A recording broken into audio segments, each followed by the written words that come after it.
Bismillahirrahmanirrahim. Assalamualaikum warahmatullahi wabarakatuh.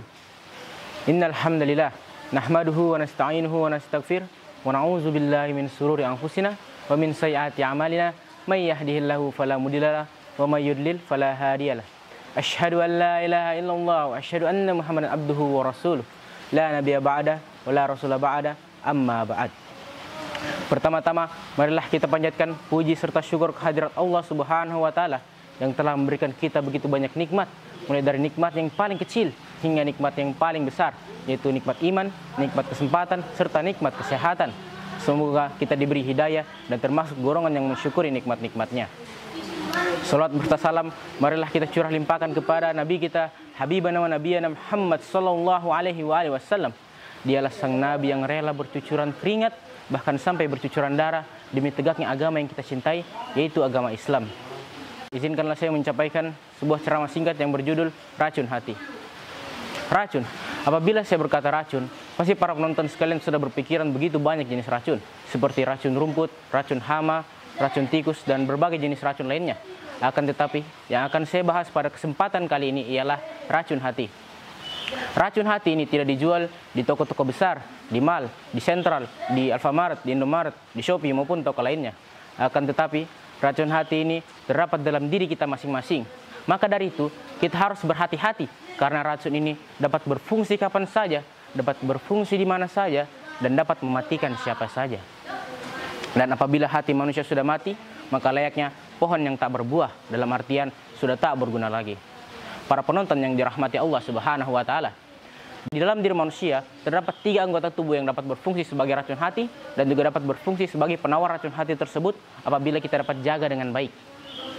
Yang pertama adalah lidah.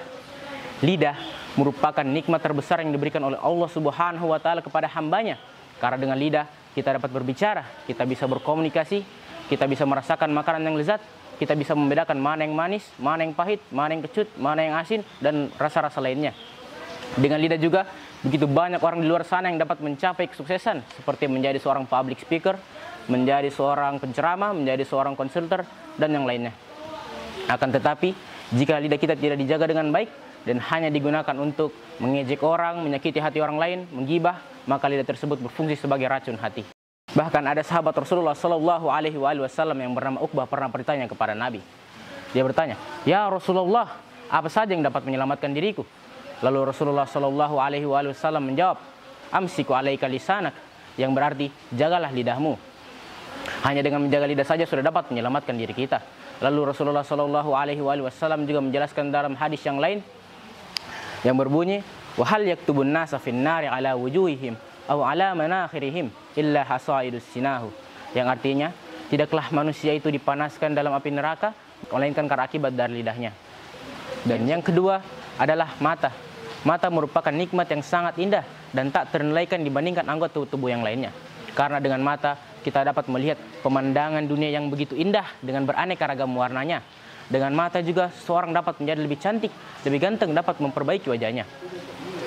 Hingga ada orang-orang yang rela membayar dari puluhan juta, ratusan juta, sampai miliaran hanya untuk menormalkan atau mempercantik matanya saja.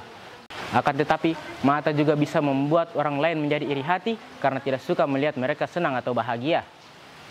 Dia tidak suka melihat orang dapat membeli apa yang tidak bisa dia beli. Dia tidak suka melihat orang mendapatkan apa yang tidak bisa dia dapatkan. Dan juga kita harus berhati-hati karena mata bisa menghanguskan amal baik seseorang sebagaimana kayu bakar yang dimakan oleh api. Sebagaimana sabda Rasulullah Shallallahu Alaihi Wasallam yang berbunyi, "Al-hasadu ta'kulu hasanatihi kama ta'kulun naril khatabi," yang artinya hasad atau iri hati itu memakan amal kebaikan seseorang sebagaimana kayu kering dimakan oleh api. Lalu yang ketiga adalah telinga.